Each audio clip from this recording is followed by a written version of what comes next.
Polícia procura criminosos que invadiram casa em Ceilândia enquanto o morador dormia. Kátia Gomes. Pois é, Malta, isso foi em plena luz do dia, por volta de 10 horas da manhã. Os criminosos invadiram a residência e levaram diversos objetos, como televisão, videogame, aparelho de som e até celular. Internet 5G começa a funcionar em Brasília. Maicon Leão. Exatamente, Malta. Foi autorizada a antecipação para o início desse serviço aqui em Brasília já a partir de hoje.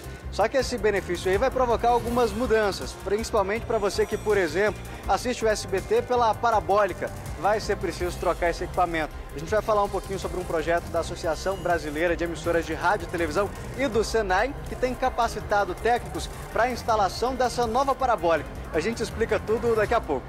Combinado, Maicon, até já. Você vai ver também os registros de animais silvestres na nossa região. Vitória Melo.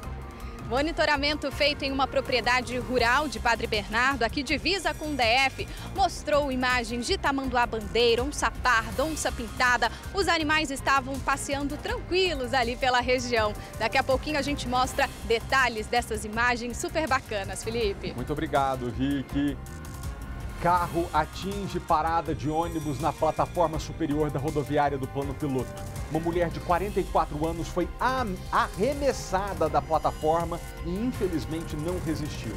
Outras 4 pessoas ficaram gravemente feridas, inclusive um bebê de 5 meses de vida.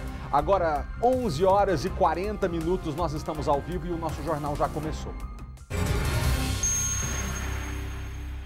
Pessoal, há pouco mais de 2 semanas, nós mostramos aqui uma história muito triste de um acidente que aconteceu lá na DF-128. Sabe qual é? É a que fica perto de Planaltina. Uma ambulância da Secretaria de Saúde do Estado de Goiás bateu de frente com um outro carro que estava vindo na direção contrária. Dentro dessa ambulância estava a senhora Ana Jacinta de Souza, de 70 anos de idade, o marido dela, o senhor Valdecir Oliveira, de 68 anos, e o motorista. Graças a Deus, o motorista e o seu Valci sobreviveram, mas que tragédia, a dona Ana Jacinta não sobreviveu. Hoje, a nossa equipe foi até Planaltina de Goiás, que é onde essa família mora, para conversar com o seu Valdecir, que passou por essa tragédia tão marcante e causada por uma motorista embriagada. A repórter Kátia Gomes está lá com ele agora e traz os detalhes para a gente. Kátia, boa tarde para você. Seu Valdecir já conseguiu se recuperar, pelo menos fisicamente, desse acidente? Porque do trauma, não vou nem perguntar, está tudo muito recente. Oi, Malta. Infelizmente, ainda não. Ele descobriu agora que ele está com 2 costelas quebradas. Isso porque quando ele foi socorrido no dia do acidente, ele foi levado para o hospital de base e lá não fizeram raio-x. E aí ele continuou sentindo dores e agora ele fez um raio-x e descobriu que está com 2 costelas fraturadas, ainda está com o braço machucado, está com roxo e, claro, o trauma maior ainda emocional, né, seu Valdecir? Como é que você está se sentindo primeiro fisicamente, né, depois do acidente? Fisicamente eu não estou podendo me mexer direito, não estou podendo me locomover. Praticamente a minha vida acabou, porque eu não estou tendo um tratamento adequado. Eu tenho que ficar agora de repouso, à base de sumo de mastruz, com folha de algodão e alguns antibióticos que o hospital passou para mim. Mas fora isso, eu não estou nem condições físicas para fazer trabalho nenhum, nem por a própria comida minha, eu não dou conta de fazer. Malta, olha, esse acidente, né, como você já resumiu, ele aconteceu no último dia 21 de junho. A dona Ana Jacinta, ela estava voltando do hospital de Sobradinho, ela tinha ido lá fazer uma avaliação porque ela faria uma cirurgia para uma hérnia. Ela era uma senhora de 70 anos que já tinha diversos problemas de saúde. Inclusive, todos esses medicamentos aqui eram medicamentos que ela fazia, né, o uso, esses exames também. Então, ela estava feliz, ela estava alegre porque ela se livraria de mais um problema que ela vinha enfrentando, não é isso? Certo. Vocês estavam voltando felizes e aí ali na entradinha de Brasilinha, não era? De Planaltina. Onde na faixa contínua veio essa pessoa embriagada, desabilitada, descontrolada e tirou a vida da minha esposa num segundo. Eu senti um impacto e paralisei um pouco. Quando eu me dei por mim, tá em cima de uns capim lá. Eu vi carro de bombeiro, vi carro de polícia, mas não sabia nunca que teria sido um acidente. Eu não estava na hora em mim de forma alguma, para mim eu tinha morrido e voltado. Aí quando eu escutei a voz de alguém falando, o motorista vai para Planaltina, esse daqui vai para o hospital de base, onde eu acordei e perguntei pela minha velhinha, que era tudo na minha vida. E eles falaram, ela já foi socorrida, você é o pior, vamos embora. Só que minha velhinha já tinha morrido no local e eles não falaram para mim. E hoje a minha vida está resumida em nada. Eu passo a noite chorando e cheirando o vestido dela para alimentar a minha dor e o meu sofrimento, de segurar nas minhas lágrimas para ver se eu passo a noite e amanheço o dia vivo. Não aguento mais, eu não como, não durmo de forma alguma. Eu amanheço o dia sentado no sofá porque não tenho condições de dormir. Porque não adianta nem eu dormir mais, deitar numa cama para dormir. Porque não está do meu lado a pessoa que viveu comigo esse tanto de anos. Unidos, nós só andávamos de mão dada. Até para os hospitais a gente era ponto de referência no modo que nós andávamos. Olha lá o casal Winter, não se desgruda, porque o nosso amor era muito grande um pelo outro. 20 anos já de casamento. 20 anos de casamento, vida sofrida, que é vida de pobre, é vida carente. Onde eu me afundei em dívidas, pagando esses exames particulares, para ver se salvava a vida da minha esposa. Isso aqui, meus irmãos, tudo é empréstimo pessoal nos bancos, onde eu me afundei nas dívidas, eu e ela. Eu tinha um salário razoável, hoje eu recebo R$750 no meu pagamento, não dá nem para o meu alimento, nem para os remédios e nem para mais nada. Estou com água, aluguel, tudo, aluguel não, água e luz cortada, tudo transformado através desse acidente, que nós, sem esse acidente, mesmo assim a gente continuaria lutando pelo amor. Gastou tudo que o senhor tinha, o que o senhor não tinha, pegou empréstimo para uma jovem, né, sem carteira, embriagada, tirar a vida da sua esposa assim, em poucos minutos. Tirou tudo que eu tinha em poucos minutos. Só fiquei pro vestido dela eu cheirar de noite e chorar, e orar e chorar, dia e noite. Eu não tenho mais paz, eu não como, eu não durmo e nem tenho mais vida própria de forma alguma depois de tudo isso. Gostaria que a lei tomasse de conta e posição nessa situação e fizesse justiça, porque eu não estou a fim de bens materiais, nem dinheiro, nem nada. Eu estou a fim de ver essa pessoa pagar o que ela fez com a minha vida e com a vida da minha amada. Uma informação, né, importante é que a jovem de 18 anos que não tinha carteira e acabou provocando esse acidente, ela confessou que tinha ingerido bebida alcoólica e ela está presa, Malta. Ela segue na penitenciária feminina de Brasília. Aqui, os familiares estão todos reunidos, todo mundo muito abalado com tudo que aconteceu, né? Todo mundo aqui revoltado com essa situação. A dona Ana era uma mulher muito querida por toda a família e, claro, que todo mundo quer é isso, é justiça e que essa jovem realmente pague pelo que fez, porque a gente sabe, né, que em caso de acidente, mesmo com vítima, muitas vezes a pessoa acaba ainda sendo liberada, né? Acaba saindo da prisão e não cumprindo pena, porque deveria ser um homicídio, né, culposo quando há a intenção de matar.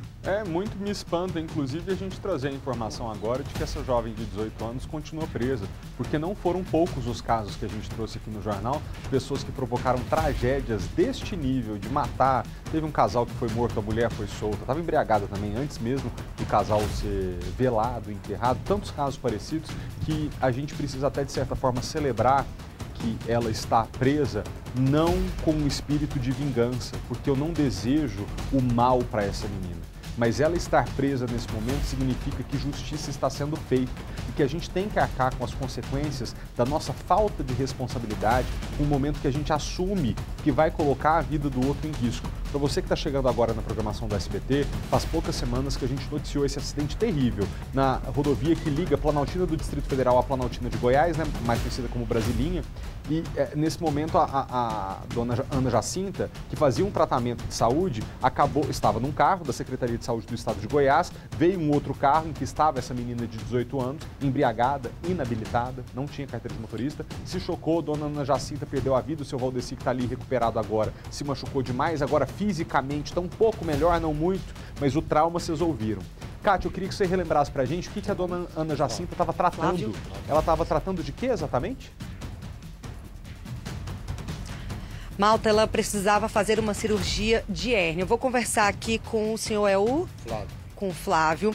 Ele queria, Malta, reforçar essa questão da via ali, porque ele acredita que é uma pista muito perigosa e que talvez se a via tivesse uma sinalização melhor ou fosse duplicada, poderia ter salvado a vida da dona Ana, não é isso mesmo? O senhor que geralmente levava ela no hospital para fazer tratamento e ela estava aguardando por uma cirurgia de hérnia no estômago. Sim, o senhor Valdeci já fez o relato e ela estava guardando a hérnia de estômago, né? Então eu quero chamar a atenção para a duplicação da via, porque muitas vidas ali estão sendo ceifadas naquele local. Eu acho que o GDF, ali, sendo uma parte do GDF, poderia olhar com mais carinho, mais cuidado para esse pessoal do lado do Goiás, né? Porque muitas pessoas saem daqui e trabalham em Brasília, né? Então a gente pede aí uma providência em duplicação da via. Em relação à mulher que causou esse acidente, né? A família realmente está revoltada, chateada com uma situação dessa, uma jovem de 18 anos, não tinha carteira, ainda ingeriu bebida alcoólica. Sim, com certeza, eu acredito assim, a família pede por justiça, até porque o Código Penal deixa muita brecha, né? Então a gente sabe que um bom advogado pode até retirá-la, então a gente pede aí, reforça, a gente é cônscio que ela está presa e que ela continue presa, né? Você acredita que nesse caso seria assim um homicídio doloso, quando há a intenção de matar? Você acha que ela assumiu o risco de matar? Com certeza não é culposo, é doloso. Ela teve intenção de matar, porque 9h50 da manhã, ela é uma jovem de 18 anos, embriagada, numa via pública, é difícil, né? Então ela teve intenção de matar. A família inteira, né, está com esse sentimento de dor, de tristeza. A família, ela era uma mulher muito amada. Com certeza, você pode ver aqui, ó, você pode até mostrar a dificuldade que era para a família, para o seu Valdeci, levar ela para as consultas, uma vez que ele fez empréstimo, ela também. Você pode acompanhar o tanto de remédio que ela vinha. Então ela vinha muito feliz na última consulta e ela relatou ao médico que tinha perdido 5 quilos, né, que era o essencial para realizar o procedimento, né, da cirurgia. Então, como ela veio na velocidade, encontra uma adolescente praticamente embriagada, né, emocionada, e causa isso aí, deixa a família toda abalada. Inclusive a família hoje pede não só pelo seu Valdeci, mas para alguns componentes aí que está passando por uma dificuldade psicológica muito grande. O seu Valdeci relatou que não só a necessidade financeira dele, mas tem pessoas aqui que tem um problema psicológico, não está dormindo, não está comendo, não está se alimentando, até porque ansiava aí pela essa cirurgia dela e aguardava com muita alegria, né, e satisfação essa realização do processo. Então, infelizmente, não houve tempo para isso, né, e a família está lutada até agora. O que a família então está querendo também, precisando, é esse acompanhamento psicológico para todo mundo, né? Então acho que fica esse apelo aqui para a Secretaria de Saúde do Estado de Planaltina de Goiás para tentar olhar para a família também, dar esse apoio, essa assistência psicológica, porque não só o marido precisa, mas também toda a família. Sim, inclusive a gente já tem entrou em contato com a secretária de Saúde do município, que é a Daniela, ela se prontificou, juntamente com a Secretaria de Saúde, a trazer aí o atendimento necessário psicológico. Está esperando a poeira passar um pouco para a gente poder mover isso aí também, né? Então, além do apoio psicológico, a gente quer que perpetue ali a prisão dela e as autoridades aí mundanas e divinas dão as providências e ter a penalidade que ela realmente merece, né? Porque uma vida cefada, né? E mais uma vez eu quero chamar a atenção, fortalecer aqui para o governador do Distrito Federal, uma vez que o acidente foi na parte do Distrito Federal, né? A gente sabe que Planaltina, Goiás, é uma cidade dormitório, mas tem a sua grande população trabalhando ali no Distrito Federal e aumentando ali a arrecadação daquela cidade. Então a gente necessita urgentemente da duplicação da via, porque Dona Ana é mais uma e sei que vai vir outras vítimas também que vai ter as vidas cefadas, com muitos amigos, parentes também que já teve. Tá certo, então muito obrigado pelo seu depoimento, viu? E meus sentimentos a você, a toda a família, principalmente ao seu Valdeci. Malta, eu volto com você. A gente até gostaria, Kátia, de ouvir mais uma vez o seu Valdeci, mas antes disso eu queria só pontuar algo. A reivindicação que esse senhor faz, ela é muito justa. É óbvio que uma pista duplicada gera mais segurança para os motoristas do que uma pista simples, especialmente se for uma via de grande movimento. Mas é importante que a gente diga aqui que neste caso especificamente não haveria sinalização adequada, pista duplicada ou qualquer infraestrutura bem feita que pouparia a vida da dona Ana Jacinta. Eu trago aqui uma hipótese, não pouparia por quê? Porque a gente está do outro lado lidando com uma motorista que não tinha habilidade para poder dirigir, tanto que não tinha carteira de habilitação e estava embriagada. Então vamos colocar duas reivindicações ao mesmo tempo. Sim, reforçar esse pedido que esse morador de Planaltina de Goiás faz, para que na medida do possível o Distrito Federal reforce a segurança dessa via e quem sabe até duplique, já que tantas pessoas de Planaltina de Goiás vêm trabalhar no Distrito Federal, mas é importante pontuar que isso não vai ser o bastante se a gente não criar consciência do quão perigoso é pegar um carro se você bebeu e também se você está sem carteira de habilitação. Importante a gente perguntar daqui para frente também como que essa menina teve acesso a este carro, porque a pessoa que permitiu que ela pegasse um carro sem que ela tivesse carteira de habilitação também tem culpa no cartório. Bom, para terminar, Kátia, gostaria que você desse a palavra ao seu Valdeci, que a gente precisa ouvir dele como está esse momento agora e o que ele espera, se ele está precisando de ajuda psicológica, se o pessoal de Planaltina de Goiás pode dar uma força até financeira, porque ele gastou tanto com o tratamento de saúde da esposa e agora está na pior das situações, com a dívida, mas sem a esperança de ver a esposa curada, porque a mulher morreu no acidente. Tá certo, Malta. Seu Valdeci, o Malta perguntou como é que o senhor está nesse momento e o que o senhor está precisando, né? Mais precisa, além da ajuda financeira que o senhor já relatou, né, que precisa por conta dos empréstimos, o senhor também precisa de uma ajuda psicológica. O que o senhor quer neste momento? Sim, uma ajuda psicológica e material é coisa banal, né? Arroz, feijão, esses trem é coisa banal. Mas o que eu preciso mesmo, de verdade, é uma ação contra esse crime que seja mais eficaz a lei, fazendo justiça, porque eu estou com a minha vida acabada, não tenho mais vida. Tudo que eu tinha era ela, aqui era só eu e ela dentro dessa casa, e essa menina que é filha dela que mora ali, parede e meia. O Flávio, a Leninha que mora aqui na cidade, que de vez em quando vem me olhar aqui, para ver como é que eu tô. Tá vindo todos os dias. O senhor precisa de ajuda psicológica para superar esse trauma, né? O que a sua esposa significava na sua vida? Tudo. Tudo que eu tinha na minha vida foi levado num segundo. Era tudo para mim. Você vê aqui a quantidade de exame. Eu tentando salvar a vida dela, fazendo o que eu fiz. Comprava remédio fiado. Eu vendia latinha, tá ali o carrinho de reciclagem que eu ajuntava para ajudar o meu salário, mas nada dava e eu sempre dando um jeito, tomava remédio, dinheiro emprestado a meus amigos, mas não consegui salvar e a gente estava tão perto da felicidade. Num segundo ela acabou com a minha vida e a vida da minha esposa. Não vou ter mais sossego, não vou ter mais paz, não tenho mais vida.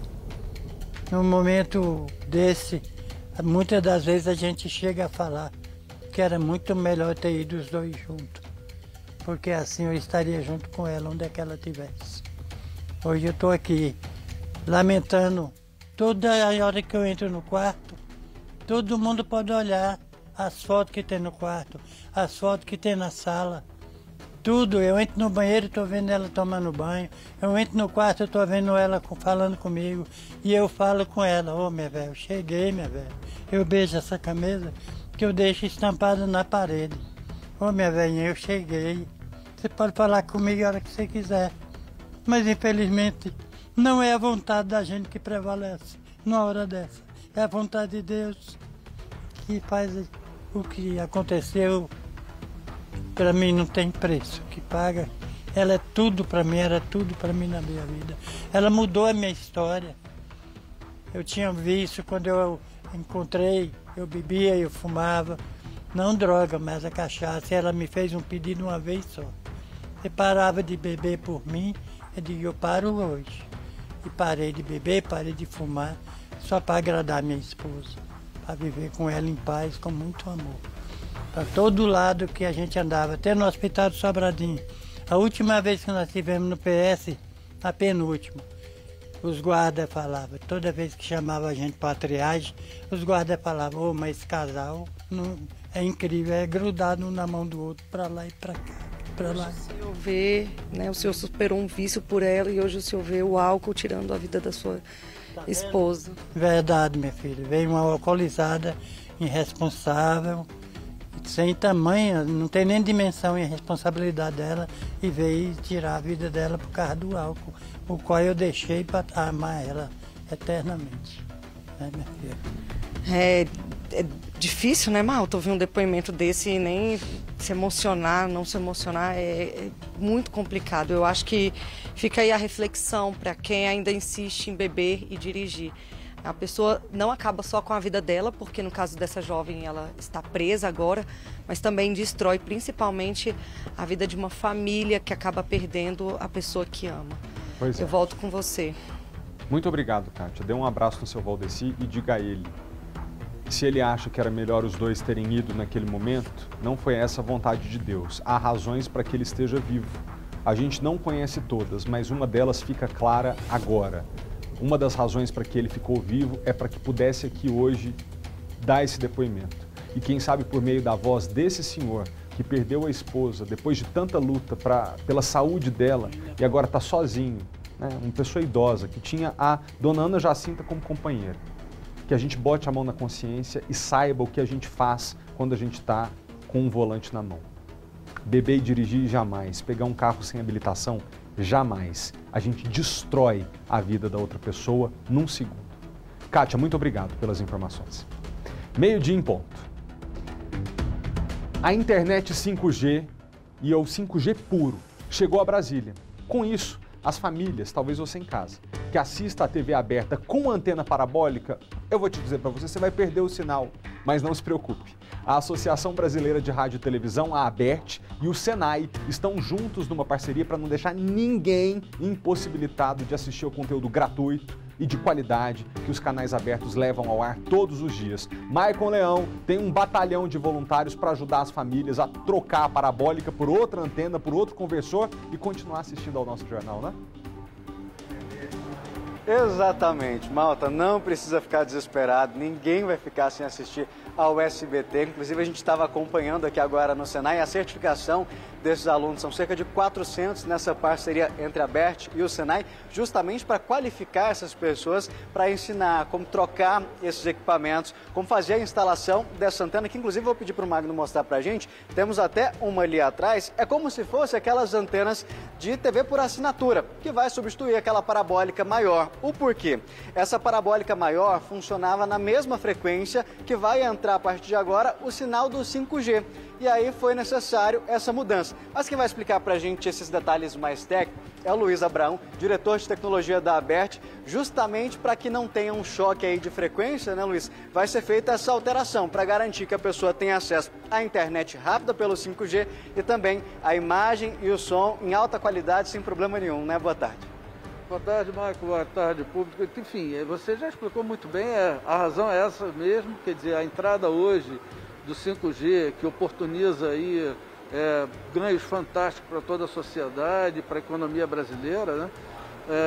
Traz inúmeros benefícios, mas também ela tem que entrar trazendo esses benefícios sem causar também problemas aquelas outras operações importantes que já existem. No caso, estamos falando aí da TV parabólica, que tem mais de cerca de 20 milhões de domicílios que são usuários dos sinais que são recebidos por satélite. Nessa linha, exatamente como você falou, os equipamentos precisam ser modificados, precisam ser trocados, né, porque vão trabalhar numa outra faixa de frequência para não sofrerem as interferências. Nesse primeiro momento, os dois serviços ficam ativos, né?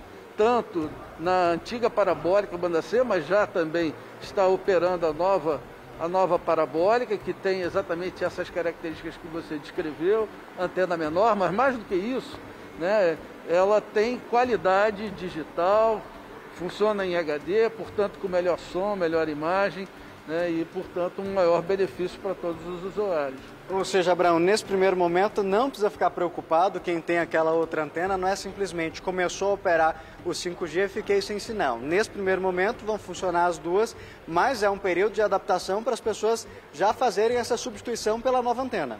Não, elas precisam aqui no DF, elas precisam sim se movimentar no sentido de fazer essa substituição o mais rapidamente possível, porque elas estarão sujeitas sim à interferência. E nesses casos, nas localidades em que estiverem presentes as estações do 5G, fatalmente vão interferir nas parabólicas, e isto significa que eles vão perder o acesso ao sinal aberto do satélite, né?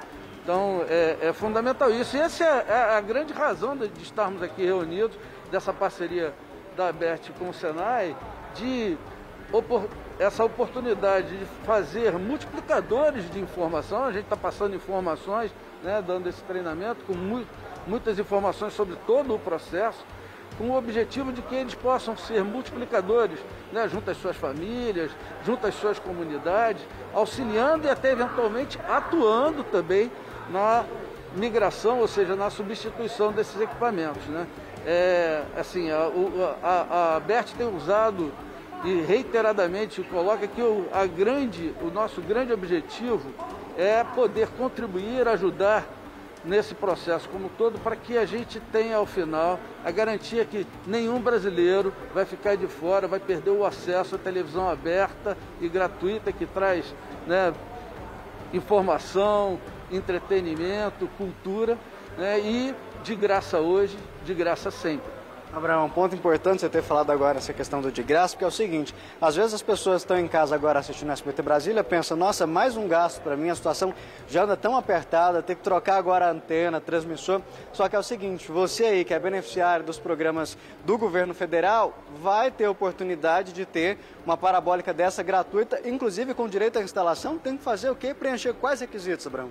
Isso mesmo, os beneficiários, né, dos programas sociais do governo federal, eles têm direito à substituição dos seus equipamentos, desde que eles compram o seguinte, necessariamente precisam ter a parabólica instalada nos seus domicílios, precisam ser também, naturalmente, beneficiários dos programas sociais do governo federal e, por fim, eles precisam manifestar esse interesse. Eles precisam, é uma situação responsiva, ou seja, eles precisam ir, tem os canais de comunicação da empresa que está tratando disso, que é a Siga Antenado, tanto pelos meios digitais, mas também tem aí espalhados e até mesmo propagandas na TV, mas também em outdoors, enfim, em mídia fora do lar, com os endereços eletrônicos e também os telefones de acesso para fazer esse agendamento desses beneficiários para a substituição dos seus equipamentos. Luiz, obrigado pelos esclarecimentos. Tenho certeza que quem está em casa agora estava preocupado quando a gente falou, né, Malta, no início do jornal, que poderia ficar sem assistir ao nosso jornal. Claro, lembrando, se tem a parabólica antiga, já providencia essa substituição, já entra em contato se você é beneficiário desses programas do governo federal, justamente para fazer a troca. Porque como já foi liberado para o 5G começar a operar, já pode começar a ter essa interferência e aí você perde o nosso jornal. Maicon, daqui a pouquinho, na edição de hoje ainda, nós vamos tirar outras dúvidas do 5G com um especialista da Anatel que vai estar aqui presente com a gente. Muito obrigado pelas informações e a gente reforça. Televisão aberta, gratuita hoje, gratuita sempre. Por meio deste veículo, a gente chega até sua casa com o compromisso de trazer informação, entretenimento de forma gratuita para sua família. Continuando o jornal de hoje, a Polícia Civil prendeu 2 homens que fazem parte de uma quadrilha especializada em roubos de relógios. Não quaisquer relógios, só os da marca Rolex. Segundo a polícia, os suspeitos seguiam motoristas que estavam em carros de luxo nas regiões do Lago Sul e Asa Sul. Aí depois que eles se certificavam que aquela vítima realmente tinha no braço um Rolex, aí eles cometiam um assalto. Nós vamos falar ao vivo com o delegado Tiago de Oliveira, que é o responsável por essa investigação. Boa tarde, delegado. A gente já sabe quantas vítimas foram roubadas só aqui no Distrito Federal? Boa tarde, Felipe. Boa tarde também para quem nos assiste. Sim, Felipe, nós temos aqui um cálculo que é feito e a esses indivíduos presos na data de ontem são atribuídos, no mínimo, a prática de 6 assaltos, né? 4 deles cometidos aqui na região do Lago Sul e 2 na região da Asa Sul. O modus operandi, delegado, dessa quadrilha, como é que eles poderiam ter certeza que se tratava de um Rolex? Ou havia um certo risco, poderia ser uma réplica e aí o assalto seria frustrado? Ou eles tinham certeza que o relógio era original? Felipe, veja, muito bom o seu questionamento, né? Natural que tenha essa dúvida sobre esse caso. E o que nós conseguimos identificar aqui, e isso não é um fato novo, né? Devo dizer, é que esses indivíduos, né, conforme já noticiado nos veículos de comunicação, eles são oriundos ali da região de Taboão da Serra, uma região que fica no estado de São Paulo, e nós temos informações que esses indivíduos, digamos, eles crescem no crime, aprendendo a identificar relógios dessa marca. É uma realidade triste, não são os primeiros indivíduos presos pela prática deste crime, né? E, bom, eles são realmente especializados na identificação dos modelos desta marca, né, desses relógios.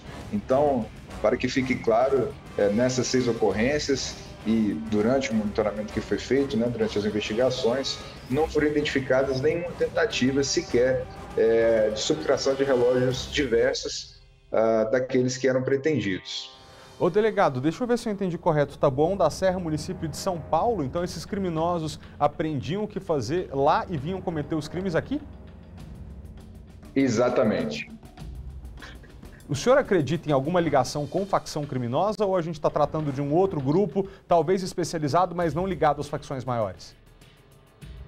Veja, quando nós falamos de facções criminosas, a gente tem que ter um pouco de cuidado, porque hoje o tema facção criminosa é algo bastante amplo e envolve uma série de atos ilícitos que são praticados não só em território nacional, mas, como todos sabemos, também com ramificações internacionais. Neste caso, o que nós identificamos aqui, né, assim como em outras ocasiões, conforme já falei, não são os primeiros presos pela Polícia do Distrito Federal a praticarem esses crimes, é que esses indivíduos integram um núcleo bastante específico que foi instituído naquela região, né?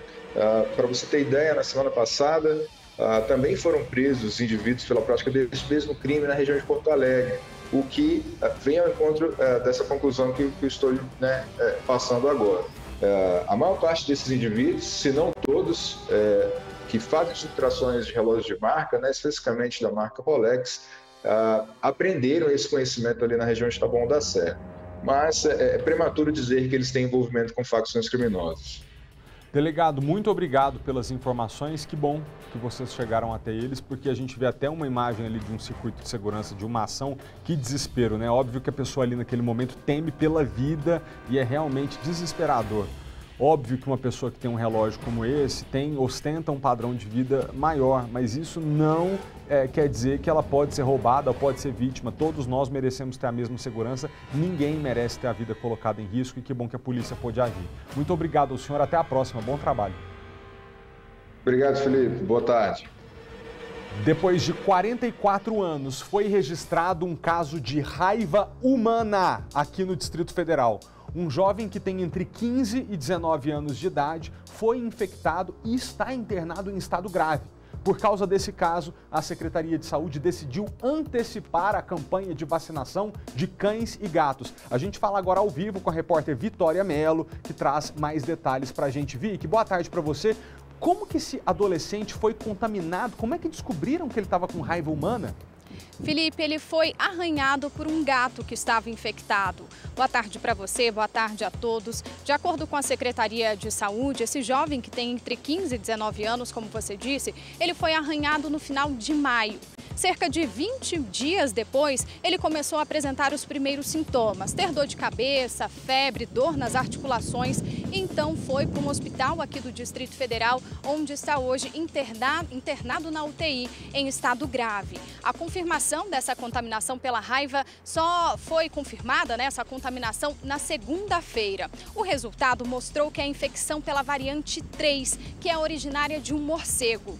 Outras 13 pessoas que tiveram contato com esse gato estão sendo monitoradas, mas ninguém agora apresentou nenhum sintoma. O gato infectado ele está desaparecido desaparecido. De acordo com a Secretaria de Saúde, um animal infectado morre cerca de 10 dias depois, dessa agressão a um humano. Só que mesmo esse gato morto, ele pode transmitir a doença para outros animais que se aproximem ali dele. Por causa desse caso, a Secretaria de Saúde antecipou a campanha de vacinação de cães e gatos, a campanha de vacinação contra a raiva. Iria acontecer só em agosto, mas começou hoje. Mais cedo nós estivemos nas zoonoses e lá, inclusive, está acontecendo essa vacinação de pet. Só lembrando que a vacinação humana só acontece quando a pessoa é exposta ao vírus, Se a pessoa é mordida por um cachorro, arranhada por um gato, primeiro deve lavar o local com água e sabão e depois imediatamente procurar uma unidade de saúde para ver se toma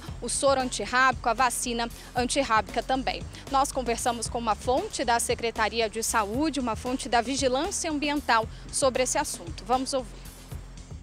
Em relação ao caso, em relação ao animal, nós temos tratado isso com muito zelo, muito respeito à família. Então é importante que a sociedade entenda o seguinte: qual que é o maior instrumento para bloquear a circulação desse vírus? É justamente a vacinação de cães e a vacinação de gato.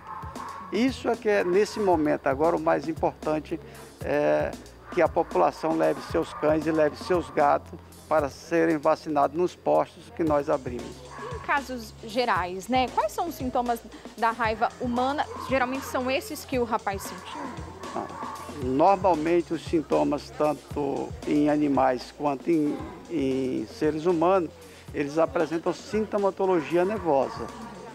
Então aí é muita irritação, muita agitação, perda da sua marcha, muitas das vezes em relação ao animal ele entra em prostração, e depois da prostração você tem um processo inflamatório muito alto no cérebro, vai desenvolver muita salivação e posteriormente em relação ao animal vai a óbito. Você teve contato com um animal infectado, qual a primeira medida a se tomar? Se uma pessoa tiver uma agressão de um animal, seja uma mordedura, uma arranhadura, que são os mais importantes, ele precisa tomar a primeira medida, que é mais importante, é lavar com água e sabão.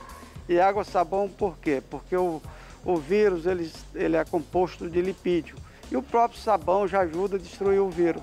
E a água corrente porque retira mecanicamente.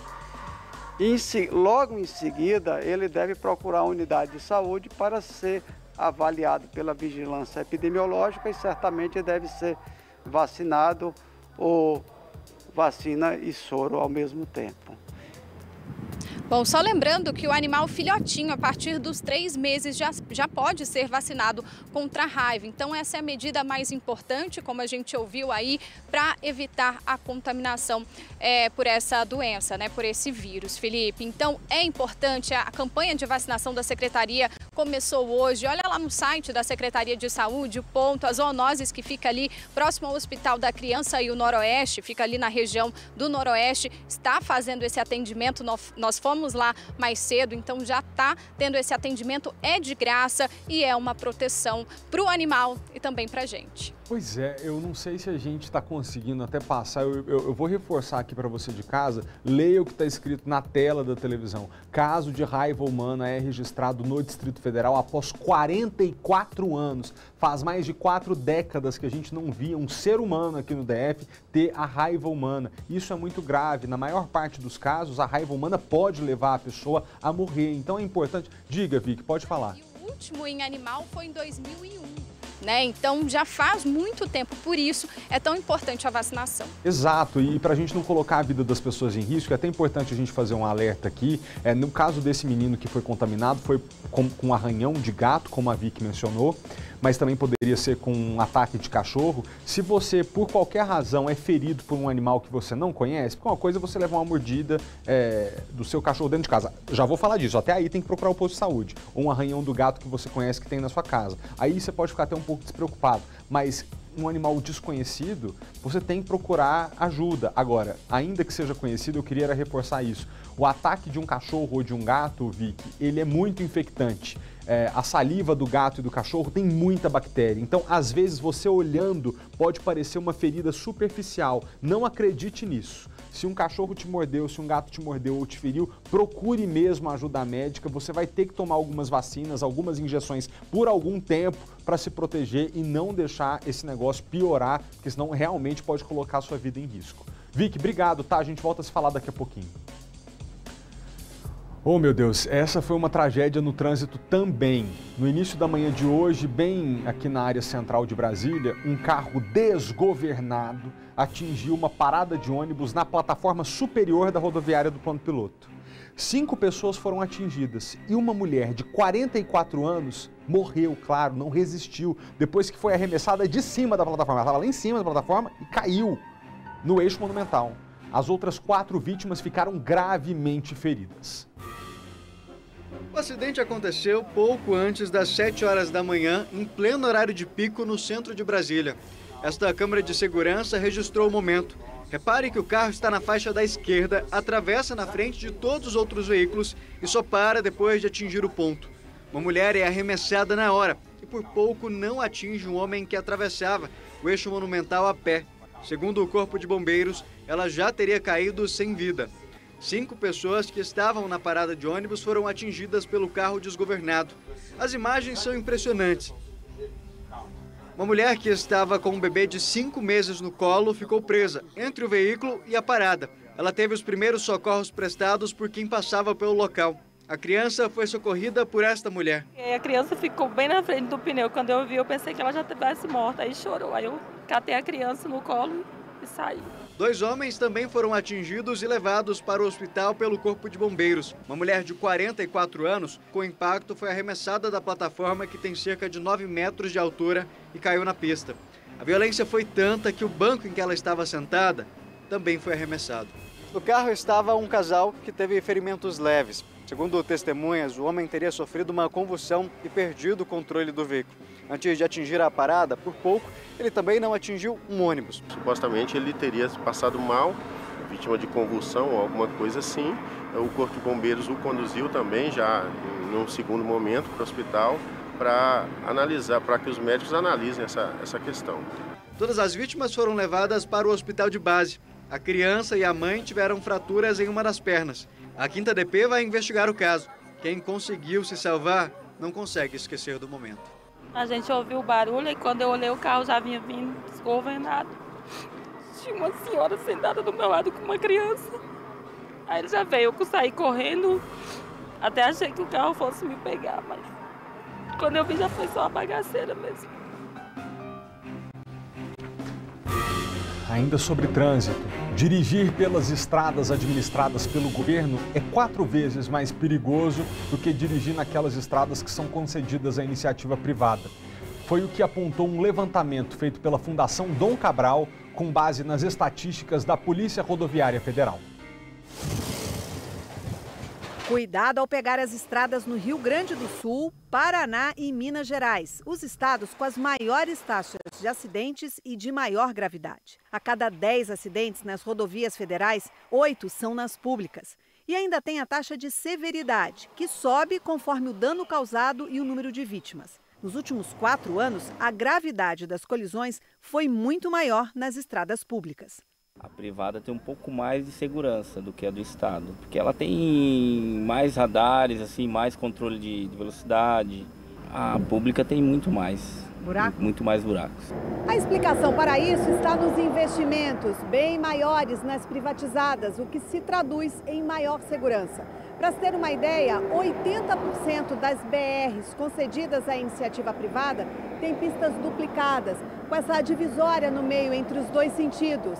Caso da Via Dutra, onde nós estamos. Nas públicas, esse investimento ele não acontece.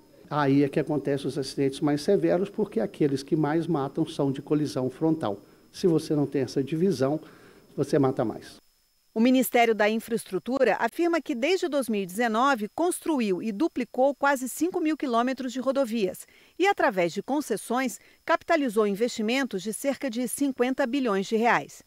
O estudo da Fundação Dom Cabral não defende privatização, mas outros meios de financiamento da malha pública. As concessionárias pagam impostos. Eu acho que uma discussão poderia acontecer desses impostos serem dedicados ao reinvestimento nas estradas públicas. Faz todo sentido. De volta ao Distrito Federal, a Polícia Civil procura 3 criminosos que roubaram uma casa em Ceilândia Norte. Esse crime ocorreu em plena luz do dia, na manhã da última segunda-feira. Câmeras de segurança desta casa flagraram o momento do assalto e a gente volta a falar ao vivo com a repórter Kátia Gomes, que tem as informações pra gente. Kátia, é com você agora. Pois é, Malta, olha como esses criminosos foram ousados. A ação foi por volta das 10h40 da manhã e um morador estava dentro da residência. Ele, inclusive, detalhou o que aconteceu, disse que ouviu algumas pessoas tentando entrar na residência e, em primeiro momento, ele imaginou que fosse o avô. Ele falou que os criminosos começaram a chamar, perguntando se tinha alguém em casa, e aí a atitude dele foi fingir que estava dormindo. Os bandidos entraram na casa, inclusive câmeras de segurança da residência flagraram o momento em que eles invadem a residência. Esses bandidos foram até o quarto, viram que o jovem estava ali dormindo e mesmo assim continuaram levando vários objetos, né? Eles roubaram um monitor, um notebook, 2 televisões, PlayStation, o PS4, PS3, Xbox, Nintendo, caixa de som e também aparelho celular. Durante a ação, os bandidos ainda foram até o quarto e acordaram esse jovem apontando uma arma e fazendo ameaças. Os vizinhos que viram toda a ação ali, perceberam que a casa estava sendo assaltada, ligaram para a polícia militar, mas os policiais não chegaram a tempo. Essa ação durou ao todo ali cerca de 10 minutos. Os criminosos conseguiram anotar a placa do carro. O carro é um Fiat Uno Mille, cor verde, de placa JEY 4069, e agora a polícia está à procura desses criminosos. Inclusive, o rapaz que estava na casa, né, que foi vítima desses criminosos, gravou um vídeo, preferiu não se identificar, mas ele contou detalhes, como foi a ação dos bandidos. Vamos ouvir agora. Estava deitado quando eu ouvi o barulho no portão. À primeira vista, eu achei que fosse inclusive o meu avô, pois ele tem a chave reserva aqui de casa e ele entra aqui de vez em quando. E eu não dei muita bola. Mas então, a partir do momento que entraram aqui em casa e que eu vi que estava arrombando, primeiramente eu fingi que estava dormindo. E aí depois, eles entraram no meu quarto, né, viram que eu estava dormindo. E aí me ignoraram de vez em quando, enquanto faziam limpa. Então, na segunda vez que ele entrou no meu quarto, ele já me acordou e já me colocou no canto e com a arma na cabeça. E já falou que ia me matar e tudo mais. E várias vezes queria me matar, queria me matar, queria me matar. E, enquanto isso, eu só ficava em desespero, né, enquanto eles faziam o assalto. Eles me mantiveram na cama, né, com o cobertor, me cobrindo para não olhar o rosto deles. Mas eu ainda assim consegui olhar o rosto deles. E infelizmente foi assim, quando tudo acabou, durou uns 10 minutos. Quando tudo acabou, eles foram embora e eu saí correndo na rua para ver se eu conseguia ver alguma coisa, mas inclusive quando eu saí na rua, a PM já tinham chegado, porque os vizinhos estavam ligando, eles tinham suspeitado que estavam assaltando. Só que mesmo assim, Volta direto para mim. O carro da polícia não conseguiu encontrar ninguém. Eu tinha falado que os criminosos tinham anotado a placa do carro, né? Claro, só corrigindo, os vizinhos que viram os criminosos anotaram a placa do carro utilizada por eles, né? Então agora a polícia pede que quem tiver informação dos suspeitos, ao todo eram 3 suspeitos, mas apenas 2 aparecem nas câmeras de segurança, porque um aguardou do lado de fora, enquanto os outros 2 entraram e roubaram diversos objetos. Eu volto com você, Malta. Olha, muito triste, eu desejo que esse menino se recupere desse trauma, realmente não deve ser fácil. Eu já vivi uma situação parecida com arma na cabeça, mas não foi aqui no Distrito Federal, não, foi de ônibus para Uberlândia, mas faz tempo. Então eu sei que a gente fica traumatizado durante muito tempo, mas sabe, Kátia, pensar que a ação desses criminosos durou 10 minutos, que os vizinhos perceberam, chamaram a polícia, que a polícia chegou minutos depois, quer dizer, mostra que a polícia até tentou chegar ao local. Eu ouso dizer aqui que se aconteceu dessa forma, eu acho que Deus pôs a mão. E desejo muito que essa família, com trabalho, suor e dignidade, consiga recuperar os seus bens e aquilo que perdeu, que a justiça realmente dê o fim que esses criminosos merecem. Agora, eu fico preocupado, né, porque se a polícia chega ali naquela casa, os bandidos estão dentro da residência e o menino está junto com eles, a gente não sabe se no desespero ladrões como esse não fazem ele de refém. Então, quando algo assim acontece, a polícia por tão pouco tempo não consegue chegar para poder capturar os bandidos, eu fico até pensando.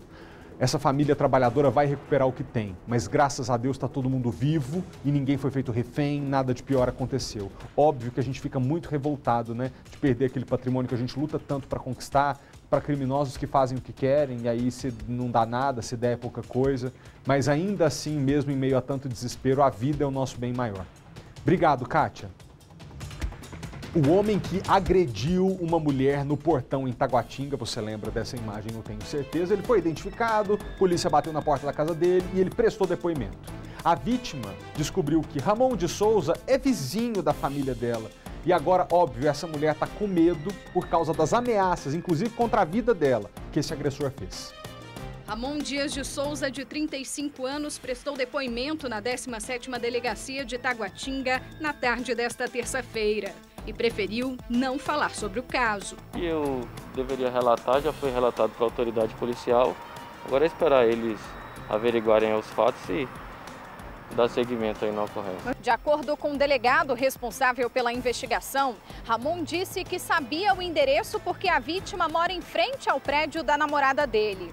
O empresário tentou justificar as agressões e a ameaça de morte. Contou que ficou nervoso porque a mulher teria cuspido na cara dele. Semana passada, câmeras de segurança flagraram um empresário agredindo uma mulher de 42 anos pelo portão da casa da mãe dela, na QNL 5. Ramon foi até lá tirar satisfação com a aposentada. Segundo o agressor, a mulher teria batido no carro da namorada dele, na porta de uma escola, e fugido do local. Ramon Dias foi indiciado por lesão corporal e ameaça. A vítima, que prefere não se identificar, conta que está com medo do homem se aproximar dela novamente. Não tem marca nenhuma no carro. O que causou para esse cara vir e me agredir dessa forma? Até hoje eu não tenho um porquê. É inexplicável. Então, se eu estou realmente muito receosa e vou entrar sim com o pedido da medida protetiva, com certeza, eu não estou segura. Não estou segura com a pessoa morando em frente à casa da minha mãe. No Núcleo Bandeirante, uma mulher foi presa com sinais de embriaguez, mas repara a situação, ela estava levando um bebê num carrinho pela rua, em zigue-zague, como estava bêbada, não estava com o menor cuidado. Nas imagens registradas por pessoas que passavam pelo local, uma mulher aparece levando o carrinho de forma perigosa. Ela está cambaleando e em alguns momentos parece que vai cair. Depois, segue em direção à pista. Ela atravessa a rua sem prestar atenção nos carros que passam.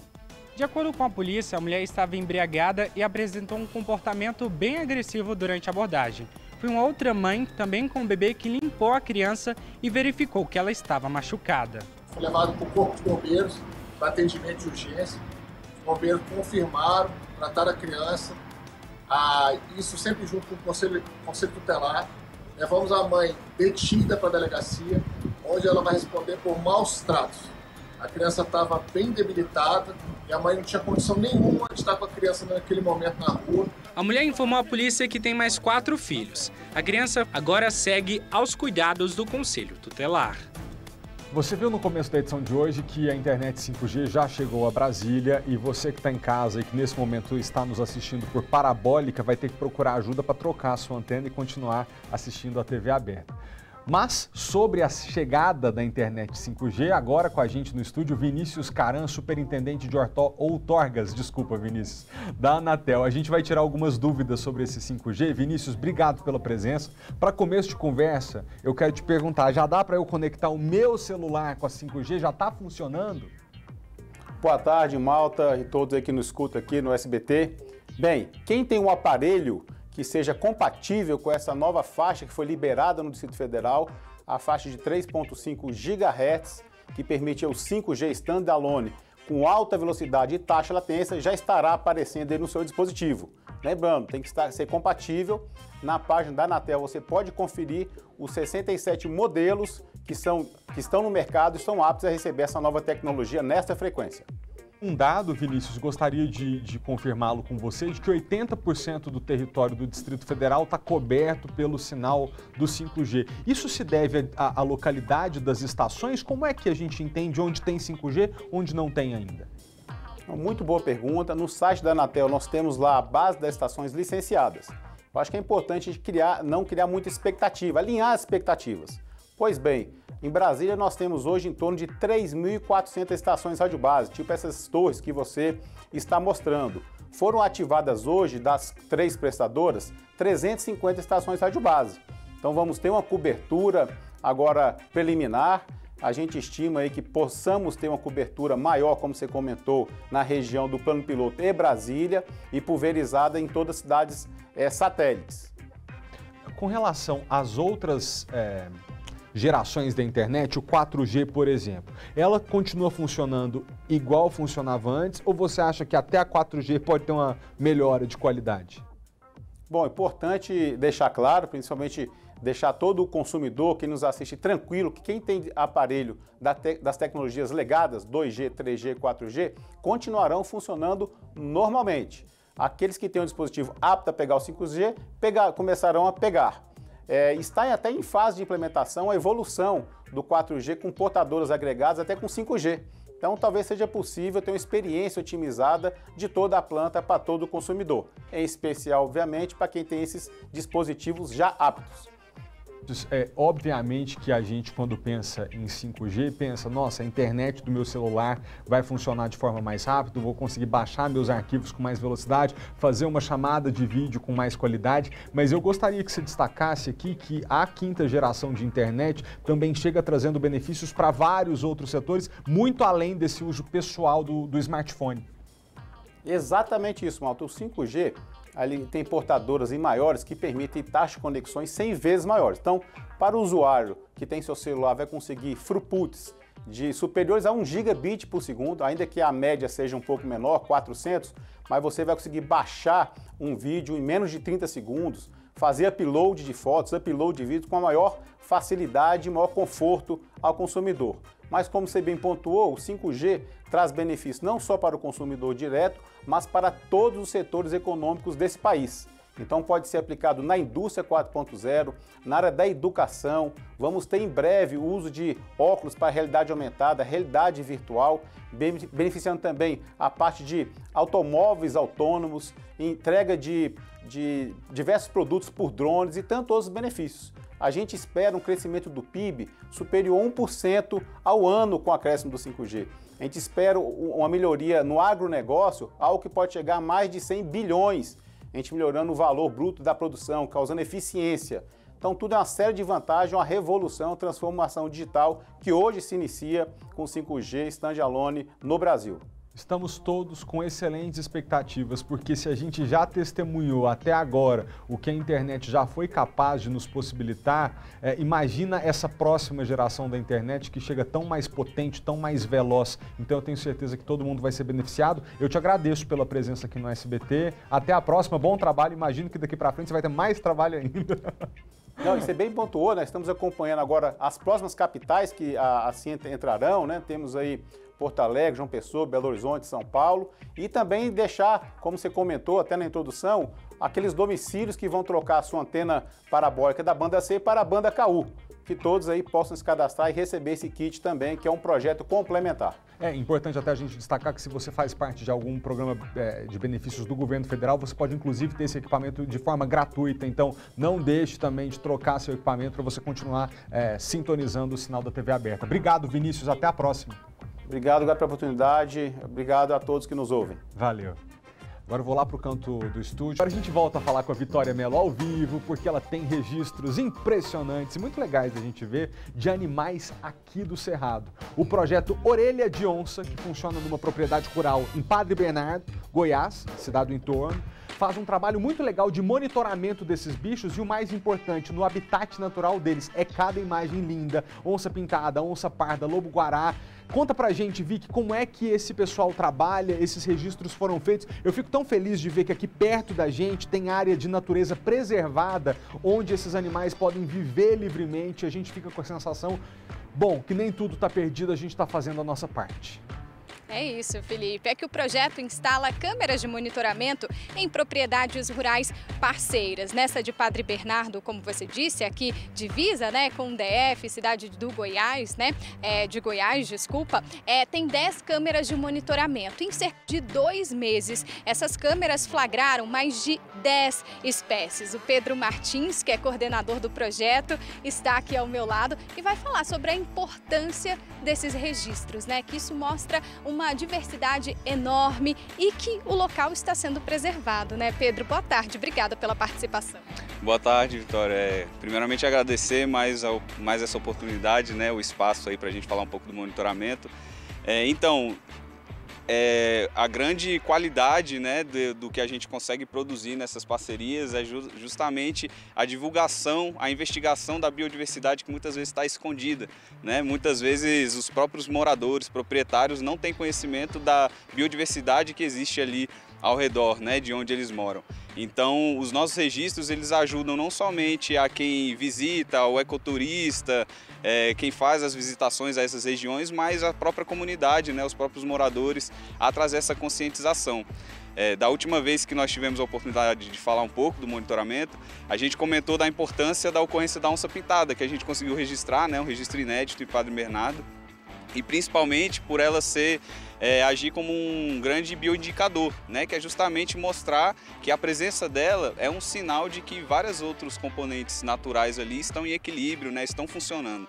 E essa revisita que a gente fez desses 2 meses de monitoramento foi assim a prova cabal disso, porque não somente a onça pintada foi reavistada nos registros das câmeras, mas nós tivemos registros de outras 4 espécies de felinos, né, que é algo muito raro de se conseguir simultaneamente, né? Nós tivemos gato do mato pequeno, nós tivemos jaguarundi, jaguatirica, onça parda e a própria onça pintada. Então, assim, só falando de felinos já é uma conquista muito impressionante, né, para aquele local. E isso demonstra que se os felinos, né, se os animais topos de cadeia estão habitando ali, é porque a base da cadeia também está ocorrendo, né, está tendo oferta de presas, o que é muito importante para todo esse equilíbrio. Né? Como você disse, vocês não imaginavam ali o registro de tantos animais, tantas espécies, né? De jeito nenhum. Na verdade, como eu te disse, a presença do predador topo de cadeia é sempre um bom sinal. Mas a gente, como eu falei, a nossa única grande expectativa ao retornar a campo era de pelo menos ver a onça pintada de novo nas câmeras, já estaria ótimo. Mas quando a gente retornou e viu que tinham mais de 30 registros só de felinos, só de carnívoros, a gente viu que, de fato, a ocorrência desses animais é um sinal excelente para a qualidade ambiental, porque se eles ocorrem, é sinal de que está tendo a oferta das presas, é sinal de que vários outros mamíferos, roedores, até répteis, toda a diversidade da cadeia alimentar está ali existindo e coexistindo, né? Pedro, nosso apresentador, o Felipe, tem uma pergunta para você. Pode falar, Felipe. Primeiro que eu queria ler aqui para o pessoal de casa entender o tanto de bicho que a gente está vendo nas imagens, que é bicho demais. Tem irará, caititu, que é o porco do mato, coati, tapiti, viado, gato morisco, bujo, cachorro do mato, siriema, bacurau, tesoura, além, né, da tamanduá-bandeira, anta, gato do mato, jaguatirica, onça pintada, lobo-guará e onça parda. Vicky, numa dessas imagens, uma onça marca território depois que ela sente o cheiro de um lobo-guará que tinha passado pela mesma área um pouco antes. Então, quer dizer, é todo mundo realmente vivendo a vida em natureza, inclusive a onça querendo dizer pro lobo que ali é o espaço dela, né?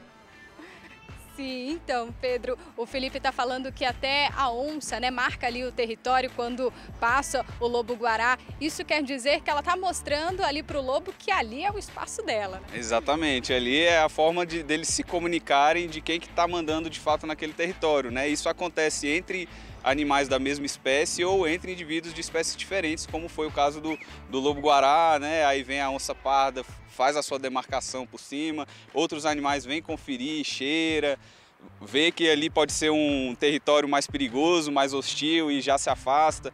Então, assim, existe inclusive um respeito mútuo entre espécies, né? Porque às vezes um carnívoro percebendo o outro, ele pode ter uma dimensão do perigo e já respeitar certo distanciamento. Pode ocorrer também uma disputa mais direta, por exemplo, dois machos de onça parda, como a gente acabou de identificar lá, eles podem ter um certo conflito territorial, né? Podem entrar em combate, enfim, mas a gente sempre torce que esse espaço seja ali mais respeitado entre eles para que todos eles tenham um espacinho garantido, né? Até porque está ali numa propriedade rural onde tem pessoas ali também próximas, né? O que é um risco. Exatamente. E, inclusive, um detalhe importante em relação à propriedade rural é que boa parte dos registros que a gente fez nas câmeras demonstra um intervalo bem grande da passagem do gado, dos animais de criação, para as passagens dos carnívoros, dos predadores, né, principalmente a onça parda e a onça pintada, que geralmente causam mais medo, né, dos proprietários. E isso demonstra uma falta de interesse desses predadores com os animais de criação. Então a ocorrência de presas justamente ela determina que esses animais de criação estejam protegidos, porque a onça ela prefere muito mais o porco do mato, o veado e outras presas do que avançar para cima de um gado, né? Que justamente andam em grupos, eles também têm um hábito de autodefesa. Então isso é muito importante, a manutenção das presas, tendo a oferta para o predador não quer saber de ficar caçando gado, né? Isso é até importante para a comunidade, ali ter esse conhecimento da importância ali de preservar o ambiente, porque aí não vai correr o risco a pessoa em si, nem mesmo os animais domésticos, nem mesmo os gados, né? Perfeito. O que a gente sempre tenta levar, né, não só para os proprietários, né, mas para a comunidade local ali. A gente tenta disseminar o máximo de informação possível nas nossas mídias sociais, para justamente trazer essa dimensão de que o predador ele só vai se tornar uma ameaça quando o que ele precisa estiver em estado de comprometimento, né? Se ele não tiver a presa disponível, ele vai ter que arrumar alguma coisa para sobreviver. Então, muitas vezes acontece um medo e uma apologia, né, assim, indiscriminada sobre esses carnívoros, né, sobre os predadores, mas que geralmente é um medo exagerado.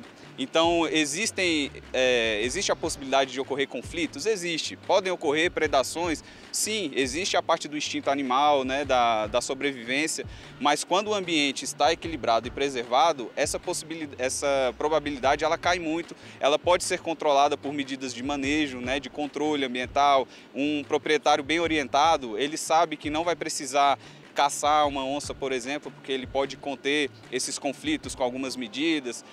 Nasceu bezerros novos, contém esses indivíduos mais jovens para perto da fazenda, deixa os adultos mais para longe, que são mais difíceis de serem predados. Tem diversas medidas, né, para se conter esse tipo de conflito, e esse trabalho do monitoramento ajuda a levar essa conscientização para esses proprietários, né? Muito obrigada, Pedro, pelas informações. Obrigada novamente pela participação aqui no nosso jornal.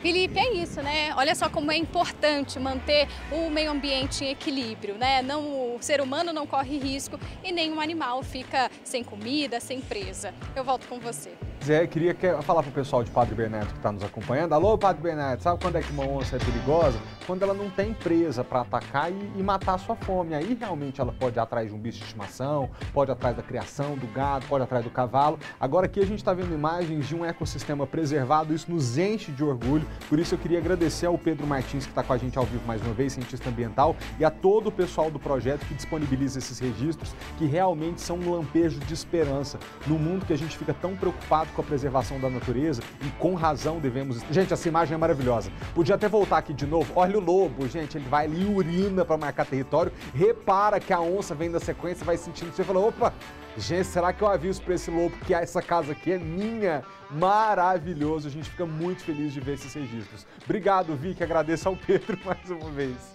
A imagem é ótima, né, pessoal? Bom, vamos falar sério agora, tá? O presidente do Senado, Rodrigo Pacheco, anunciou que só vai instalar uma CPI para investigar aquelas denúncias de corrupção no MEC em novembro, depois do segundo turno das eleições. Deixa eu lembrar para o pessoal de casa. CPI do MEC que investiga aquelas denúncias que vieram à tona de que 2 pastores estavam cobrando propina de prefeitos para intermediarem a liberação de recursos do FNDE, que é ligado ao Ministério da Educação, para esse dinheiro público que deveria ser investido em educação chegar até a prefeitura, até o município. Tinha um pastor ali no meio pedindo propina. Teve um prefeito que veio dizer que estava pedindo, a propina era pedida em ouro. Bom, essas denúncias poderiam ser investigadas numa CPI, que só vai acontecer, segundo o presidente do Senado, depois das eleições de outubro, ou seja, só em novembro. A gente vai ver a reportagem agora e volta para atualizar ao vivo.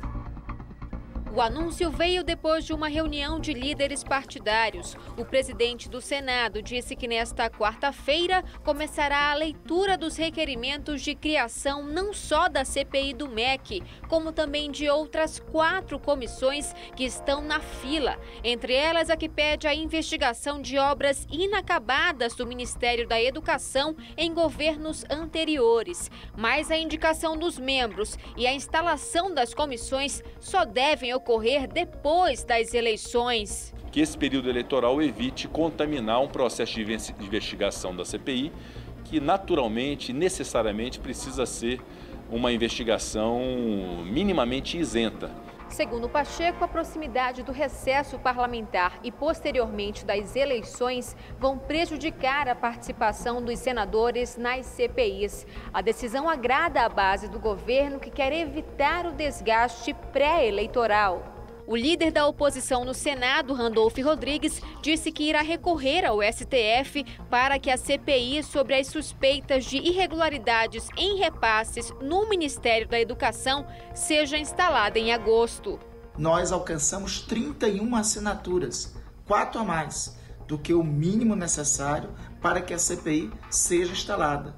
Sob a Constituição, não cabe juízo de valor, de oportunidade e de conveniência de quem quer que seja, muito menos do Colégio de Líderes do Senado Federal. Para o senador Esperidião Amin, é perigoso furar a fila a poucos meses das eleições. Nós temos uma fila para cumprir. Nem mesmo a CPI para investigar a aplicação de recursos federais, a má aplicação por estados e municípios foi instituída. O presidente do Senado, Rodrigo Pacheco, deve ler hoje o requerimento de abertura da CPI do MEC. A gente vai até lá, até o Congresso Nacional ao vivo, onde está a repórter Larissa Arantes. Larissa, boa tarde, é com você.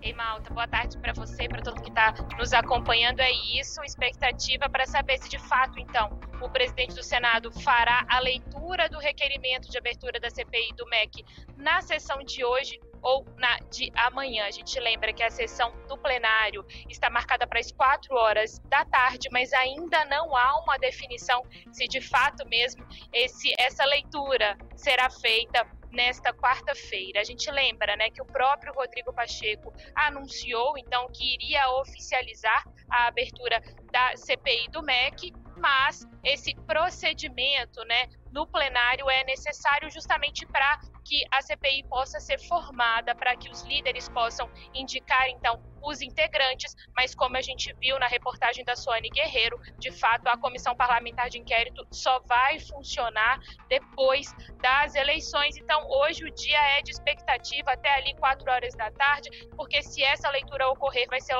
deve ser logo no início da sessão, e se não for possível, a gente segue mais uma vez na expectativa para amanhã, Malta.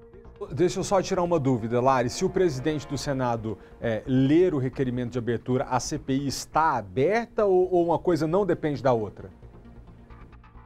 Não, esse é o rito necessário para oficializar, digamos assim, para permitir, então, que a comissão possa ser formada, para que os líderes possam indicar ali os integrantes da comissão. Então, seria, digamos ali, o rito oficial, e aí, a partir de então, seguem as negociações para que a comissão seja formada, mas sempre lembrando com o funcionamento, com o início dos trabalhos depois das eleições, Malta. Entendi. Muito obrigado. Você sempre chega para explicar tudo bem explicadinho. Bom trabalho para você, tá bom? Pessoal, esse assunto que a gente traz agora é polêmico, mas não é pouco. Preste bem atenção. A Comissão de Segurança da Câmara aprovou a convocação do empresário Marcos Valério. Só vai saber desse nome quem tem mais de 25 anos de idade, porque senão você não vai lembrar que faz tempo, né, Mensalão.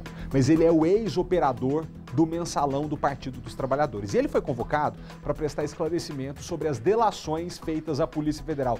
Quer ouvir o que ele disse e a gravidade do que ele disse? Pode rodar a reportagem. O pedido de convocação foi feito pelo deputado Eduardo Bolsonaro, do PL de São Paulo. Em um vídeo a que a revista Veja teve acesso, o empresário diz que o Partido dos Trabalhadores tem ligação com o crime organizado. Fui conversar com o seu Silvio Pereira, né? E o Silvio virou para mim e falou: Marco, o assunto de Santo André é que o Ronan quer revelar que, além dos ônibus, a gente recebia dinheiro de bingos. A gente recebia dinheiro dos perueiros. Além disso, no dinheiro dos bingos, os bingos estariam lavando dinheiro do crime organizado e financiando campanha de candidatos a vereadores do PT e de deputados do PT em dinheiro vivo. Tá? E crime organizado, leia-se PCC. Marcos Valério diz ainda que o ex-prefeito de Santo André, Celso Daniel, assassinado em 2002, tinha um dossiê com os nomes dos integrantes do partido que recebiam dinheiro sujo. E o Celso Daniel tinha feito um dossiê mostrando quem era do PT, quem estava sendo financiado e quem tinha pedido para ele para manter, para dar ajuda lá em Santo André, ele como prefeito. Tinha feito um dossiê e esse dossiê sumiu. Nós entramos em contato com o Partido dos Trabalhadores, mas não obtivemos resposta. Nós não localizamos a defesa de Silvio Pereira. De volta ao Distrito Federal, você precisa acompanhar essa história. Em Ceilândia, um adolescente de 16 anos de idade, sem querer, matou o primo de 17 com um tiro de espingarda. Esse disparo acidental foi feito com a arma de um tio que é sargento do Exército. Quer dizer, a arma era legal, era registrada. E o Michael Leão está nesse momento em Ceilândia com a família desses adolescentes, primos assim, não eram primos exatamente porque não nessa configuração familiar, mas foram criados juntos, são da mesma família, da mesma idade, eram amigos de infância. Ô Michael, eu tô imaginando que esse menino de 16 anos que matou o primo sem querer deve estar em choque com isso que aconteceu. Exatamente, Malta, como você disse, está todo mundo em choque com essa situação. Os dois cresceram juntos, como você disse, eram considerados primos, irmãos, tinham essa relação, inclusive, de confiança entre as duas famílias, conviviam sempre juntos, iam para a igreja juntos, eles tinham essa relação e aí, durante essa brincadeira, acabou acontecendo essa fatalidade que terminou justamente com esse adolescente sem vida por conta dessa brincadeira. E aí a gente conversou com a família aqui e eles querem esclarecer algumas situações para contar o que realmente aconteceu. Eu estou com o Jonas aqui do lado e ele queria explicar para a gente que o local onde aconteceu esse acidente, essa fatalidade, é um dos quartos dessa casa que ficava trancado. A chave ficava trancada em outro cômodo justamente já para evitar que entrasse, porque já tinha essa relação não só no quarto desse tio, como nos outros cômodos, porque cada um tem o seu espaço, a sua privacidade, né, Jonas? Independente de ter tido arma ou não, né, a gente quer esclarecer aqui que a segurança de todos os quartos, cada um tinha sua privacidade, ninguém entrava no quarto de ninguém, né? E mesmo se não tivesse arma, não era permitido entrar no quarto. quarto era trancado 24 horas, tanto o que guardava a chave, que eles pegaram também era trancado. Eles sabiam, todos nós sabíamos, não precisava nem ninguém mais falar para não entrar, porque todo mundo já era ciente, né, dessa segurança, né? Era tudo sobre cuidados, né? Tudo era guardado, tudo aqui foi essa fatalidade, infelizmente, né? Você estava contando agora há pouco que além de ficar trancado no quarto, ela ficava escondida em cima, atrás de uma madeira? Ficava, e mesmo assim, se botasse uma cadeira, não dava para ver, né? Ou a arma, não dava para ver, somente se caso passasse a mão ou algo assim, né? Infelizmente, a gente não sabe como eles tiveram acesso ainda para chegar até a essa arma, né? Não sabemos também a intenção deles, né? Da curiosidade deles, né? Você estava me contando que eles queriam ser policiais. Vocês acreditam que pode ter sido uma brincadeira nesse sentido? Eu acho que era vontade, né, de curiosidade, né, porque eles tinham vontade, né, de seguir a profissão de policial, né. Eles tinham já esse sonho, né, de seguir a carreira, né. Então, infelizmente, a gente vai ter que conviver pelo resto da nossa vida, né. Isso. E assim, a situação desse outro adolescente de 16 anos, ele continua em choque, Malta, pelo seguinte: eles foram criados juntos, então a relação deles se confunde com essa de primo e irmão, né? Eles praticamente eram como irmãos, dormiam juntos, toda coisa que eles fossem fazer era juntos. Então, somos vítimas, as duas famílias que são interligadas, né? Somos tudo vítima, né? Não é fácil a gente olhar para ele, para o Rian, pelo sofrimento dele que ele está passando, né? Porque nas outras mídias já mostram outras coisas, e não, ele é vítima também, como nós, todos nós somos vítimas, né? Não está sendo fácil para ninguém, para ele mesmo, a gente não sabe como lidar com isso, porque é uma perda grande, né, da parte de ambos. Eu estava contando que durante a conversa não teve essa questão de dedo no gatilho, teria disparado acidentalmente mesmo, né? Tanto que eles, no primeiro momento, nem acharam que tinham acertado o seu sobrinho, né? Exatamente, não teve nada de dedo, assim, como se fosse intencional, né? Eles nem acreditou que aquilo tinha saído, né, de dentro da pistola, né? Eles não caíram na realidade que tinha saído, entendeu? Eles vieram mesmo a ficha cair quando já estava tudo já indo para os pontos finais, né? Você contou que seu sobrinho chegou a perdoar ele no meio do desespero do pedido de socorro? Sim, né? Perdoou porque ele sabia que nada daquilo foi intencionalmente. Ele também nem acreditou que a bala mesmo tinha entrado. Foi depois, aos poucos, que foi caindo na realidade dele, né? Que acertou no ponto fatal, né? Malta, o objetivo da nossa entrada aqui é, claro, informar quem está em casa sobre um fato como esse, sobre... Claro, a família já tomava bastante cuidado, mas é também agora um pedido de ajuda. Porque esse adolescente, assim como toda a família, está precisando de um amparo psicológico. Você estava me contando que praticamente todo mundo está em choque, mas ele mais ainda por conta dessa relação, de não ter a intenção de ter sido realmente uma fatalidade. É muito difícil para ele, para a mãe dele, né? Saber uma pessoa chegar, ficar perguntando, né, as coisas, e ele tá assim em choque total. A gente preocupado com ele também, né? Porque não é fácil isso. Uma pessoa está começando a vida agora, eles já deparar com essa realidade que possa interferir para a vida toda, infelizmente, né? Vocês querem uma ajuda psicológica para ele também? Sim, se o que for possível a gente fazer para manter ele estável, a gente vai fazer. Ele tem todo o nosso apoio, né? Todo o nosso apoio que ele tem, o que tiver no nosso alcance, a gente está disposto. Malta, igual a gente estava falando, eu agradeço o tio pela participação, pelos esclarecimentos. A gente está falando de uma relação que são dois amigos, mas uma relação que se confunde com a de primos, irmãos, de um dormir na casa do outro, das duas famílias terem essa confiança, essa conexão, de um vai para lá, o outro vem para cá, de eles irem juntos para a igreja. Então, era uma rotina normal essa de um ir para a casa do outro, de brincarem juntos, mas que essa curiosidade adolescente acabou custando a vida de um deles.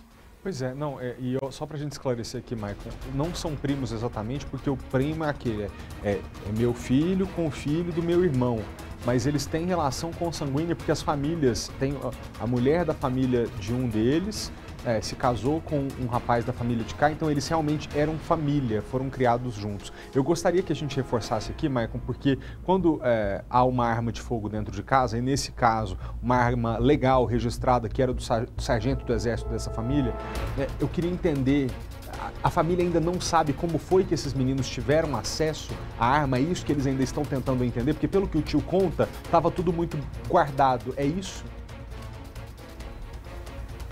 Malta, a família já tem todo um cuidado, não só nesse quarto do tio em que ficava essa arma, como cada um tem as suas coisas, cada espaço fica trancado. E nesse caso desse quarto do tio, esse cuidado ele era ainda maior. Ele ficava trancado, a outra chave reserva desse quarto ficava trancado em outro quarto. Só que aí eles tiveram acesso a esse primeiro, pegaram a chave e foram para lá. Mas vocês já tinham esse cuidado, independente de ter arma ou não, para eles evitarem entrar nos outros quartos. Independente de ter arma ou não, já era cuidado máximo que a gente mantinha. Independente de ter arma ou não dentro do quarto, o quarto era trancado, a chave ficava em outro quarto trancado também. Então, todos os cuidados possíveis teve, né? O que vocês não entendem é o que levou eles até esse quarto, né? É isso o que levou eles aí até o quarto, que é uma coisa que vai ficar para a vida toda, só isso. É um trauma, né, Malta? A do Maicon, pelas informações, a gente noticia aqui agora esse fato muito lamentável, uma tragédia em família, um menino de 16 anos que matou o primo de 17 num disparo acidental. Não para essa família não precisa da minha parte de bronca nenhuma, nem da de ninguém, talvez de uma investigação que deve acontecer por parte do Exército e da Polícia para entender qual é a dinâmica dessa fatalidade, mas para todas as outras famílias que talvez tenham, assim como esta tinha, uma arma legalizada e registrada em casa, que você hoje duplique o cuidado sobre onde essa arma está guardada e sobre a orientação que você dá aos seus filhos, sejam eles crianças ou adolescentes, sobre o manuseio de uma arma. Como o tio acabou de relatar, esse menino alega não ter nem puxado o gatilho da espingarda. Talvez imaginou que segurando a espingarda sem puxar o gatilho não poria ninguém em risco, mas bom, toda arma também pode apresentar uma falha técnica. A perícia vai dizer se foi o caso desta história que a gente está contando. Mas quantas vezes a gente já não noticiou aqui pessoas que morreram vítimas de disparos acidentais, inclusive disparo que nem foi provocado na arma de fogo, a arma disparou sozinha. Então ter uma arma de fogo, seja qual for a sua opinião sobre esse tema, aí você fica com ela para você e toma as decisões que você acha que tem que tomar para sua vida. Mas isso implica alguns cuidados extras que você tem que tomar sobre orientação, cuidado, armazenamento, para que você não viva esse momento indescritível. Não tem palavras para dizer o que essa família está vivendo agora. E eu espero do fundo do coração que esse menino seja amparado, dele contar que o primo o desculpou, Maicon, isso deixa a gente sem chão. O menino atingido pela arma de fogo, pelo primo, que era praticamente um irmão criado junto, o primo pede desculpa e esse menino, enquanto agoniza, desculpa o primo, que entendeu que não foi a intenção, ou seja, uma fatalidade, mas que a gente pode, para os próximos casos, para outras famílias, evitar, pelo amor de Deus. Obrigado, Maicon.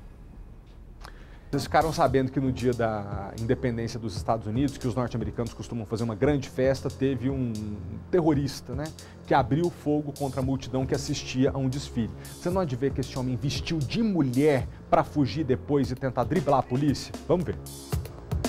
Um dia depois do ataque, os policiais ainda recolhiam os objetos deixados para trás por quem correu para se salvar. No chão, cadeiras, assentos de crianças. O suspeito de ser o atirador foi preso nesta rodovia, a poucos quilômetros de Highland Park, onde o tiroteio aconteceu. A arma que ele usou no ataque foi comprada legalmente. Segundo a polícia, Robert Crimo, de 21 anos, planejou o crime por semanas.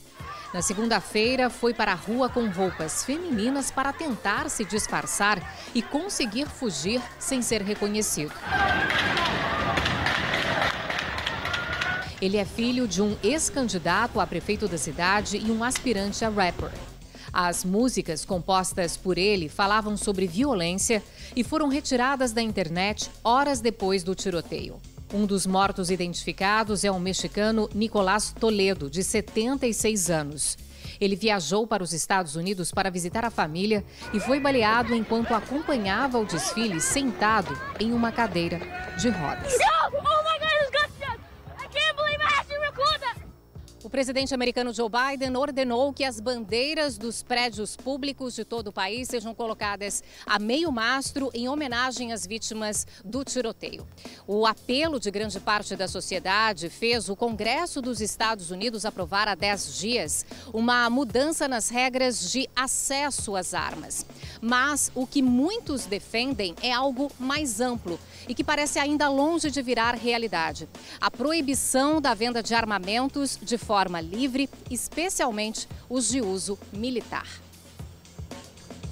Muito bem, antes de te contar o que vem daqui a pouco, logo que terminar o nosso jornal, eu queria mandar hoje um abraço para todos que estão em casa, hoje especialmente para Leide Amara Mello, que mandou uma foto assistindo a gente. Olha lá, Leide Amara, não sei se você conecta o SBT pela antena parabólica ou pela antena digital, mas se for por parabólica, atenção, tá bom? Você tem que trocar o aparelhinho ou ligar no pessoal da Anatel para poder te dar informação, para você não ficar sem o nosso jornal. Muito obrigado pela sua companhia, tá? Felipe Malta TV, eu recebo as mensagens no Instagram e a Leide Amara escreveu assim, ó.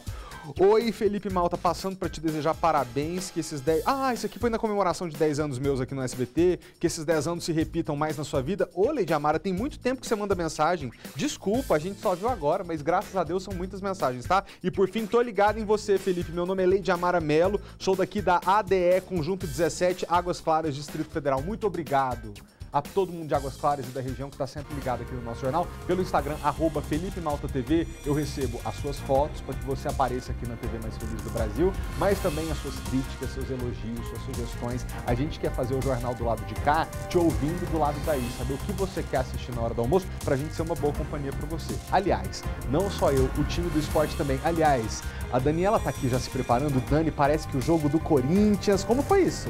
Pegou fogo, Malta. Daqui a pouco a gente vai falar que o Corinthians passou para as quartas de final, mas nos pênaltis, o Benedetto do Boca Juniors errou um pênalti que veio parar aqui em Brasília.